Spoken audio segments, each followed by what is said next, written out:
আমি সবাইকে সাথে নিয়ে প্রথমে তাদের ইশতেহারগুলো কালেক্ট করব, ছাঁচ গঠন করে আমাদের ক্যাম্পাসটাকে আবার গঠন করতে হবে। হলের খাবারে কেন সিগারেটের ফিল্টার পাওয়া যাবে? আমি আসলে শিক্ষার্থীদের স্বায়ত্তশাসন প্রতিষ্ঠা করব। সো গাইস, ডাকসু, জাকসু, রাকসু, চাকসু, জকসু হয়ে গেল, এবার শাকসুর পালা। সো অনেক তো শুনলেন শিক্ষার্থীদের শাকসু ভাবনা, এবার শুনবেন প্রার্থীদের কাছ থেকে। আমাদের এই সিরিজের নাম রেখেছি আমি কেন আলাদা। সো চলেন শুরু করা যাক।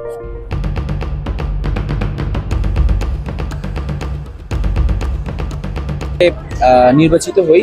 আমাদের ইশতেহারে তো আছে যে আমরা কি কি কাজ করব, ইশতেহারে আছে এবং শীঘ্রই সেটা আমরা প্রেজেন্ট করব। তবে আমি যেটা করব সেটা হচ্ছে যারা আমরা একসাথে প্রতিদ্বন্দ্বিতা করছি, যদি আমি বিজয়ী হই আমি সবাইকে সাথে নিয়ে প্রথমে তাদের ইশতেহারগুলো কালেক্ট করব, তাদেরকে সাথে নিব, আমার ইশতেহার আর তাদের ইশতেহার মিলাই যেইগুলো দেখবো যে কমন, সবার ইশতেহারে কমন, সেইগুলো সবার আগে বাস্তবায়ন করব। কারণ আমি বিশ্বাস করি তারাও এই ইশতেহার বাস্তবায়ন করার জন্য অনেক কষ্ট করছে, সবার কাছে যাচ্ছে, কথা বলছে, এইগুলাই আমাদের শাস্ত্রান্তের জন্য দরকার।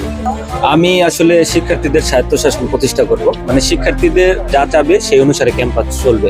আমি স্পেসিফিকভাবে যদি বলি, 100% শিক্ষার্থী কিংবা 99% শিক্ষার্থী পোষ্য কোটার বিপক্ষে থাকলেও পোষ্য কোটা এখনো বহাল আছে। আমি অবশ্যই চাইবো শিক্ষার্থীরা যে পক্ষে থাকবে সেইটা যাতে আদায় হয়, শিক্ষার্থীদের স্বায়ত্তশাসন আমি প্রতিষ্ঠা করবো। আছে ক্যাম্পাস সংক্রান্ত তো অনেক ধরনের সমস্যা আছে, কিন্তু একটা সমস্যার সমাধানের কথা আপনি বলেছেন। সেই ক্ষেত্রে আমি বলবো যে আমাদের নতুন ছাঁচ গঠন করে আমাদের ক্যাম্পাসটাকে আবার গঠন করতে হবে। আর তার জন্য আমার কাছে মনে হয় আমাদের ক্যাম্পাসে গেটেও যেটা লেখা আছে, আমাদের আন্দোলনের মধ্যেও যেটা আমাদের দাবি ছিল, লেজুর ভিত্তিক দলীয় রাজনীতি ক্যাম্পাসে নিষিদ্ধ করতে হবে। তো সেটাই হচ্ছে আমাদের প্রথম কাজ হবে, কেননা সেটা যদি নিশ্চিত করতে পারি তাহলে আমরা বিশ্বাস করি কোনো দলীয় এজেন্ডার জন্য আমরা কাজ করব না, আমরা কাজ করবো শুধুমাত্র সার্বিকভাবে স্বার্থে, তখন সব সমস্যা ইনশাল্লাহ সমাধান করা সম্ভব হবে। কোনো মাদার পার্টি আমাদেরকে কোনো প্রভাব বিস্তার করতে পারবে না, কোনো ধরনের দাঙ্গা হাঙ্গামা আমাদের ক্যাম্পাসে হবে না, যা হবে সব যৌক্তিকভাবে সমাধান করা যাবে। ইশতেহারের মধ্যে বেশ কয়েকটা বিষয় নিয়ে আলোচনা করা হয়েছে। একটা বিষয় স্পেসিফিক্যালি যদি বলতে চাই, সবচেয়ে বেশি গুরুত্বপূর্ণ যেটা, সেটা হচ্ছে হলের খাবারের মান। হলের খাবারে কেন সিগারেটের ফিল্টার পাওয়া যাবে? হলের খাবারে কেন এক্সট্রা প্রোটিন হিসেবে আরশোলা থাকবে?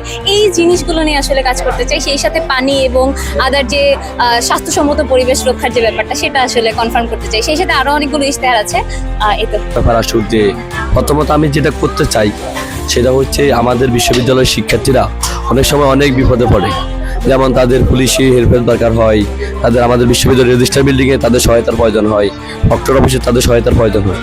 সেই জায়গা থেকে তারা আমাদের শাকসুর পক্ষ থেকে একটা ইউনিক নাম্বার থাকবে, যেখানে যোগাযোগ করলে আমরা যাকে সহযোগিতা করব তার এই যে ঝামেলাটা বা সমস্যাটা থাকবে, সেই সমস্যা থেকে কীভাবে সে উত্তরণ করা যায়। শাকসুতে যদি আমি নির্বাচিত হই তাহলে যে একটা বিষয় আমি অবশ্যই পরিবর্তন করব, সেটা কি? খাদ্যের মান এবং দাম নিয়ন্ত্রণ করবেন ইনশাআল্লাহ। শাকসুতে নির্বাচিত হলে যে একটা বিষয় আপনি অবশ্যই পরিবর্তন করবেন, সেটা হচ্ছে নারীদের নিরাপত্তা আর হচ্ছে নারীদের স্বাবলম্বী করা। গাইস, আমার জুনিয়র আইন ও মানবাধিকার সম্পাদক, ওর কাছ থেকে শুনবো। চলো, যে একটা বিষয় অবশ্যই পরিবর্তন করবো আমরা। প্রথমত হচ্ছে কি আমাদের 320 একরের ক্যাম্পাস, বাট গেটের বাইরে আমি এখনো পর্যন্ত যেটা নোটিশ করেছি যে আমাদের এখানে কোনো সিকিউরিটি অ্যান্ড সার্ভেলেন্স বক্স নেই। তো প্রথমে আমি চেষ্টা করবো সিলেট মেট্রোপলিটন পুলিশের সাহায্যে লিঙ্ক করে আমি যেন একটা সিকিউরিটি অ্যান্ড সার্ভেলেন্স বক্স স্থাপন করতে পারি, যেন আমরা ক্যাম্পাসের যে কোনো অপ্রীতিকর সিচুয়েশন এড়াতে পারি।